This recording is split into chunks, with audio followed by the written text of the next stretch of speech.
Golf has always been a sport where legends are born. Some players become larger than life, with reputations that tower over their actual results.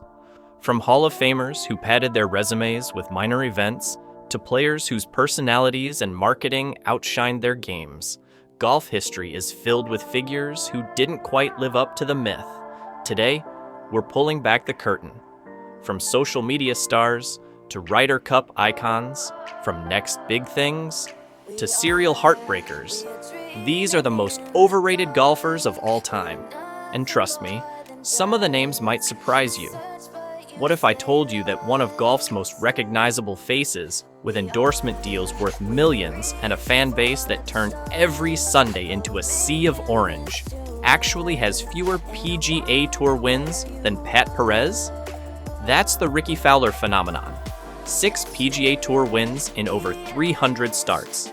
That's a win rate under 2%. That's not bad luck. That's a trend. For years, Fowler was called the best golfer without a major, but eventually people stopped asking if he was even that good. His Ryder Cup record? 1 win in 5 appearances. Hardly the clutch star his brand suggested. The Oklahoma State hype machine turned him into a household name, complete with flashy outfits and social media clout. But while Tony Finau and Xander Schauffele were collecting real wins, Fowler was busy building a reputation that wasn't supported by results. Even his 2023 resurgence at age 34 felt more like a comeback story than evidence he'd been underrated. Sometimes the brightest colors hide the dullest numbers. Quick quiz: how many PGA Tour wins does John Daly, one of the most iconic players of the 1990s, actually have? 10, 12, 15, try 5. Just 5 victories in a career that became more about chaos than consistency. Yes, Daly won 2 majors in spectacular fashion: the 1991 PGA Championship as a 9th alternate and the 1995 Open Championship at St. Andrews. Those were legendary moments. But outside of those, his resume is shockingly thin. Just 3 other wins, 3 top 10 finishes in 80 majors, and a career-high world ranking outside the top 25.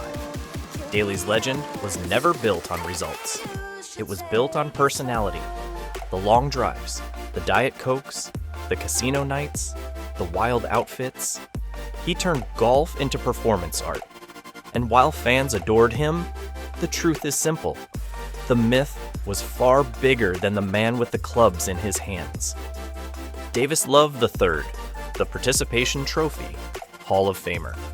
Davis Love III is in the World Golf Hall of Fame. On the surface, it makes sense. 21 PGA Tour wins and a career that lasted decades. But dig deeper, and the numbers tell a different story. Nearly 40% of those wins came from just 2 venues, Harbortown and Greensboro. Solid tournaments, yes, but hardly the places where legends are forged. In majors, his record looks even weaker. 1 win in 101 tries, with nearly 40% missed cuts. Compare that to Dustin Johnson. 24 wins, 2 majors, more than a year as world number 1. Johnson obliterates Love in every meaningful metric, yet Love is celebrated as if he were his equal. Sometimes longevity and likability get mistaken for greatness. In this case, the Hall of Fame feels more like a Lifetime Achievement Award for showing up. Ian Poulter, the Team Golf Illusionist strip away the Union Jack pants, the Ryder Cup chest thumping, and the Instagram bravado. And what's left of Ian Poulter's career? 3 PGA Tour wins in 2 decades.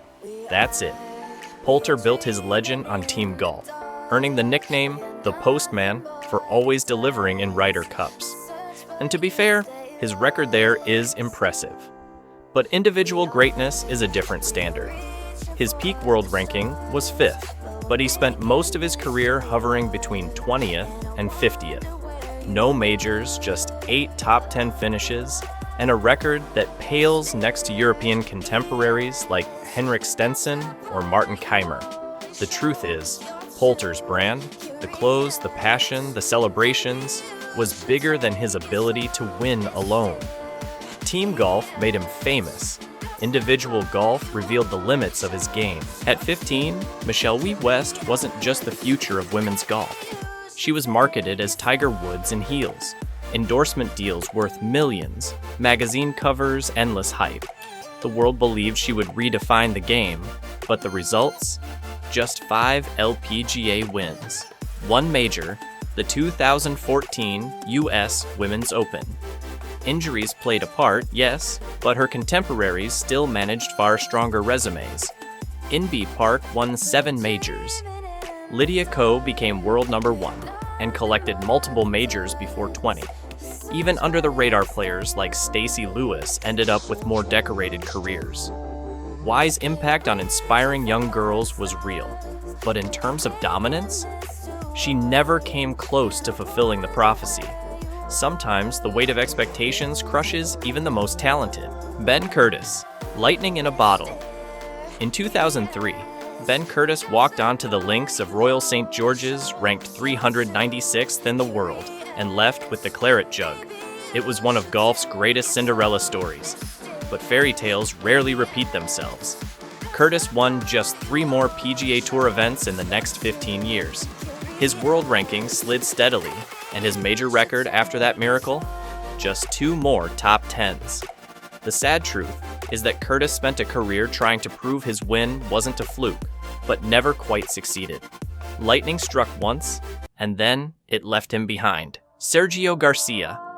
El Niño's long struggle. When Sergio Garcia burst onto the scene in 1999, chasing Tiger Woods down the fairway at the PGA Championship, he looked destined for greatness. The swing was pure, the talent undeniable. But talent doesn't equal trophies. Garcia's career on the PGA Tour, 11 wins in over 400 starts, a win rate under 3%. For nearly 2 decades, he built a reputation as golf's greatest underachiever. The majors became his personal torture chamber. 4 runner-up finishes, countless collapses, mental meltdowns under pressure. When he finally broke through at the 2017 Masters at age 37, it felt like a relief rather than a triumph. 1 major in nearly 20 years isn't bad luck. It's a pattern.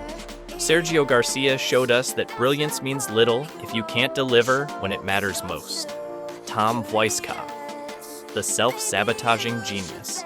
Tom Weiskopf had one of the most beautiful swings golf has ever seen. At 6 feet 3 inches, he was built to dominate. Instructors still show his swing as textbook perfection. But golf isn't played on the range. It's played under pressure. And pressure was Weiskopf's enemy. Clubs thrown in lakes, scorecards ripped up, walking off mid-round in frustration.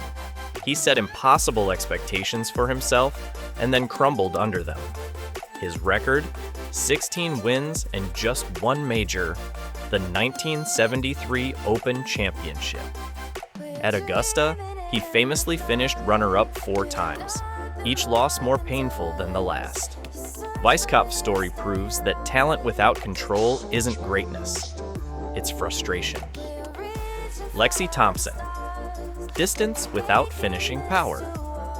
Lexi Thompson arrived as the youngest winner in LPGA history, a powerhouse destined to dominate. Fans expected majors, sponsors expected stardom. Instead, they got heartbreak. 1 major championship, the 2014 Kraft Nabisco. Over a decade of near misses defined by 1 flaw, putting. Her length off the tee was unmatched, but when it came to closing with the flat stick, the ball refused to drop. Her career highlight reel is filled with missed short putts that cost her trophies. Thompson's story is proof that power means nothing if you can't finish.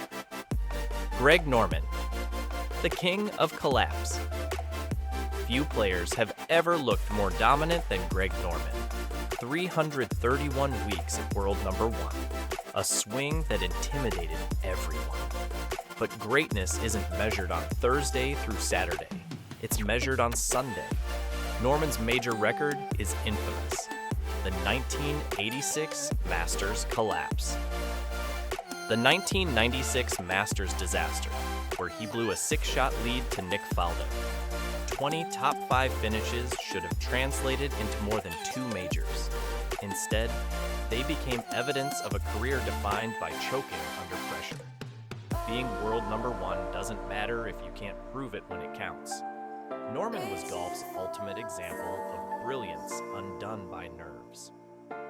Johnny Miller, 3 years of greatness, decades of talking about it. Johnny Miller, 63 at Oakmont in 1973, is one of the greatest rounds ever